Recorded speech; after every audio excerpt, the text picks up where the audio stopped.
Ma'am अगर अब हम बात करें मैम आपके वित्तीय अनुशासन की, जिसको हम फिस्कल कंसोलिडेशन कहते हैं, जब पूरी दुनिया में सरकारें अपनी जनता के लिए खर्च कर रही हैं, आप वित्तीय अनुशासन दिखा रही हैं। ये आपने 6.4 का जो वायदा किया था इस साल आपने स्टिक किया, अगली बार आप 5.9, उसके बाद ग्लाइडिंग पाथ जो आपने पहले तय किया था 2025-26 के लिए, उस पर भी आप स्टिक कर रही हैं। ये वित्तीय अनुशासन कैसे आ रहा है मैम, मतलब मैनेजमेंट कैसे हो पा रहा है, और फिर जो ग्लोबल इन्वेस्टर्स हैं उसके लिए आपका क्या सिग्नल है इस बजट के जरिए या फिर इस फिस्कल कंसोलिडेशन के जरिए? ये कैसे हो रहा है, इसीलिए मैं बार बार ये बात बोलती हूँ कि मैनेजमेंट ऑफ योर फाइनेंस, ये नहीं है कि बजट के समय आप इस डिपार्टमेंट को इतना दिए, उनके लिए इतना दिए और उनके लिए भी दे दिया, और रेवेन्यू रेसिंग में गैप्स है उसको फिलअप नहीं करते हो।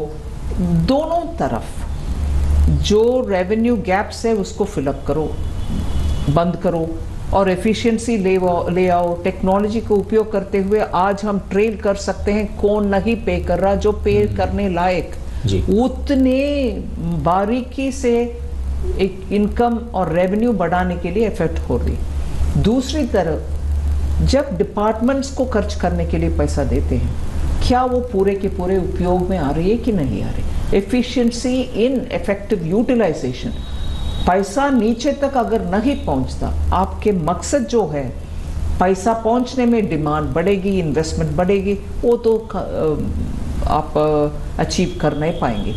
इसीलिए मैं मानती हूं कि फिनांस मिनिस्ट्री का काम एकदम बजट प्रेजेंटेशन के ऊपर जितने ध्यान देना है उससे 3 गुना अधिक पूरे साल में इम्प्लीमेंटेशन में, लूप होल प्लग करने में, इवेशन रोकने में, और जहां लूप होल्स को उपयोग करते हुए पैसा कहीं और जा रहा उसको रोकने में, एक्शन लेने में, और जहां बार बार गलतियां हो रही है उनको उनके ऊपर एक्शन लेके उनके संपत्ति को लेने में कोर्ट के द्वारा।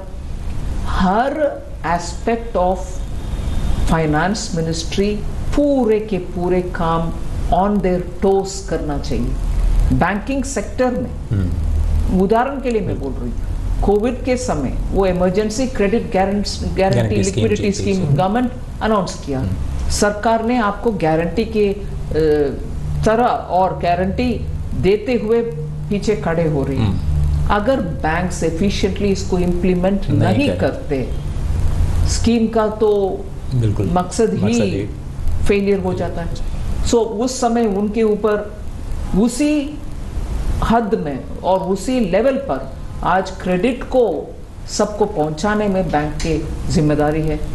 सो मैं मानती हूँ बैंक हर एक सेक्टर फिनांस मिनिस्ट्री के अंदर डिपार्टमेंट पे डिपार्टमेंट टॉप नॉच परफॉर्मेंस करने के ही कंपटीशन हो रहा है। उसके कारण ही आज हम इतने दुनिया में चैलेंजेस रहने के बाद भी आज हम खड़े होकर के बोल सकते हैं ठीक है, हमारे रेवेन्यू बोएंसी इतना है, खर्च में कोई वेस्ट नहीं है, पूरे के पूरे यूटिलाइजेशन हो रही है, बैंक सेक्टर जो करना है वो सब रूरल तक पहुंच रही है, क्रेडिट अवेलेबल हो रही है।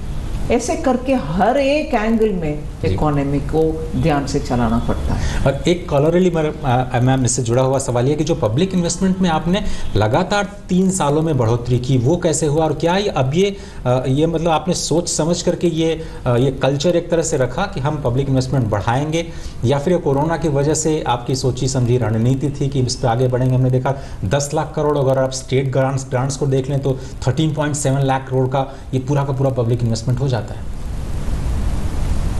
10 लाख करोड़ है, उसमें स्टेट को जो दे रहे हैं 1.3 लाख करोड़ उसमें शामिल है 10 में ही। मगर विषय ये है कि पब्लिक इन्वेस्टमेंट के द्वारा जो पैसा खर्च होता है उसमें रिटर्न ज्यादा आता है, क्योंकि उस पैसा का हर रुपया का इम्पैक्ट जो सोसाइटी में लगता है वो इन्वेस्टमेंट में, इंफ्रास्ट्रक्चर इन्वेस्टमेंट में जब आप करते हैं उसके रिपल इफेक्ट ज़्यादा होता है, मल्टीप्लायर जो कहते हैं। मगर हाथ में पैसा रखने वाले वो राजनीति बात अगर हम करते हैं उससे इतना मल्टीप्लायर नहीं मिलता। इसलिए हम दृढ़ता से मानते हैं कि यही रूट है जो इकोनॉमी को उठा सकते हैं। जो कोविड के समय से हम हर साल देख रहे हैं, उससे पॉजिटिव रिजल्ट्स मिल रही है। अभी भी उसी पेस में हम ग्रो करना है तो पब्लिक एक्सपेंडिचर ही अच्छा सा श्योर रास्ता है। मैम, आपने अमृतकाल के बजट में जो 4 बड़े पिलर्स हमारे सामने रखे, उसमें महिला सशक्तिकरण पे आपने अपनी राय रखी। अब मैं जो दूसरी स्कीम है आपकी, बड़ी स्कीम पीएम विकास, उस पर आपकी राय जानना चाहता हूँ। वो पूरी स्कीम है क्या?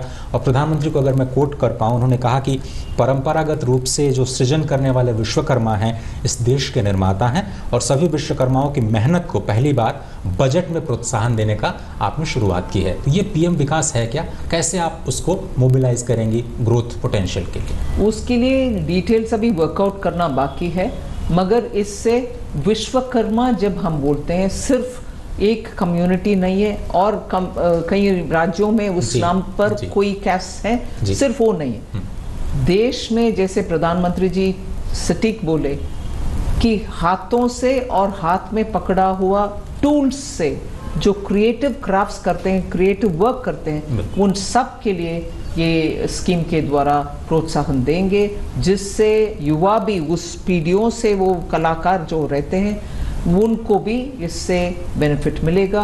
डिटेल्स प्रोग्राम का हम जल्द से जल्द विवरण देंगे कि कैसे इसको लागू करेंगे। जी।